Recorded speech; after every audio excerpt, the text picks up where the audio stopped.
नमस्कार, नादीप्स किचन मध्ये आपले खूप खूप स्वागत। आज आपण नादीप्स किचन मध्ये उपवासाची साबुदाणा खीर कशी करायची हे बघणार आहोत।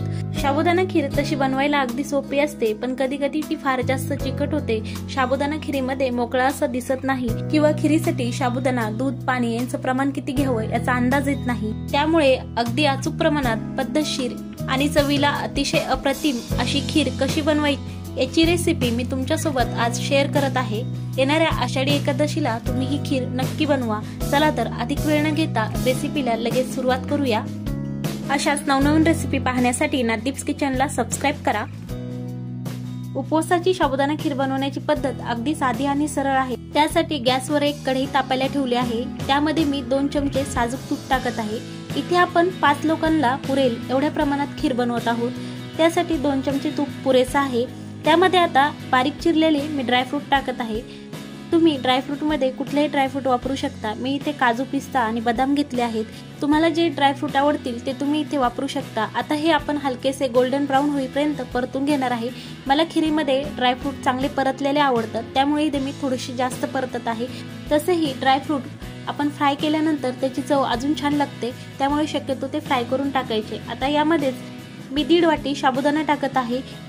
इथे मी आपण जे रेग्युलर उपवासाला साबुदाणा मोठा वापरतो तोच घेतला आहे। तुम्ही हवं तर जो छोटावाला इन्स्टंट साबुदाणा मिळतो तो घेतला तरी चालेल। हा साबुदाणा मी 2 तास आधी भिजू घातला होता आणि इथे तुपामध्ये त्याला छानपैकी परतून घेत आहे। असा साबुदाणा परतल्याने त्यामधला थोडा चिकटपणा कमी होतो आणि त्यामध्ये आता 2 वाटी मी इथे पाणी टाकत आहे।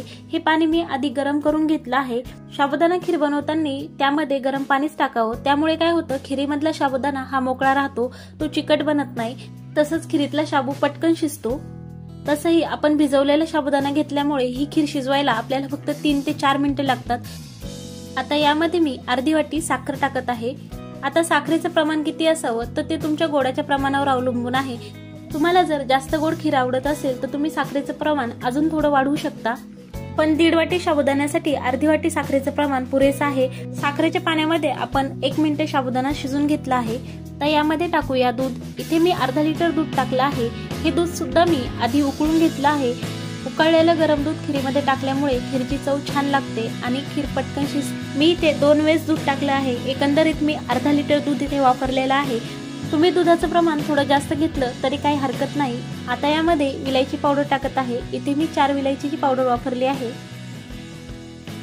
खीरीमध्ये जर दुधाचं प्रमाण कमी असेल तर खीरीची चव तेवढीशी छान लागत नाही। 1.5 वाटी साबुदाण्यासाठी 2 वाटी पाणी आणि अर्धा लिटर दूध पुरेसं आहे। पण जर तुम्ही दुधाचं प्रमाण वाढवलं तर खीर थोडी जास्त वेळ शिजवा, त्यामुळे खीर आटल आणि त्याची चवही छान लागेल आणि ती फार पातळ होणार नाही। इथे मी उकळीचं दूध टाकलं होतं, त्यामुळे दूध टाकल्यानंतर खीर फक्त 2 मिनिटं शिजवली आहे। इथे परफेक्ट अशी साबुदाणा खीर तयार आहे। साबुदाणा खीरीचा घरभर एक घमघमाट असा वास दरवळत आहे। खीरीवर अजून थोडीशी मी ड्रायफ्रूटची पूड टाकली आहे। आता ही खीर आपण लगेच सर्व करायला घेऊया। एकदम मस्त अशी आपली साबुदाण्याची खीर तयार आहे। साबुदाणा खीर बनवताना 2-3 गोष्टी महत्त्वाच्या लक्षात ठेवा। एक तर साबुदाण्याची खीरीमध्ये गरम पाणी आणि गरम दूध टाकावं। दुसरी गोष्ट म्हणजे साबुदाणा खीरीची चव वाढवण्यासाठी ड्रायफ्रूट आणि साबुदाणा दोन्हीही तुपामध्ये परतून घ्यावा। साबुदाणा खीर बनवताना सगळ्यात कॉमन समस्या म्हणजे खीर बऱ्याचदा घट्ट बनते। अशा वेळेस काय करायचं तर खीर पुन्हा एकदा गरम करून त्यामध्ये गरम दूध किंवा पाणी टाकावं, म्हणजे ती पातळ होईल। आणि दुसरी गोष्ट म्हणजे बनवतानाच ती थोडी पातळ बनवायची, म्हणजे ती नंतर जास्त घट्ट होणार नाही। तर तुम्ही पण ही रेसिपी नक्की करून बघा। रेसिपी कशी वाटली कमेंट्स करून नक्की सांगा। धन्यवाद।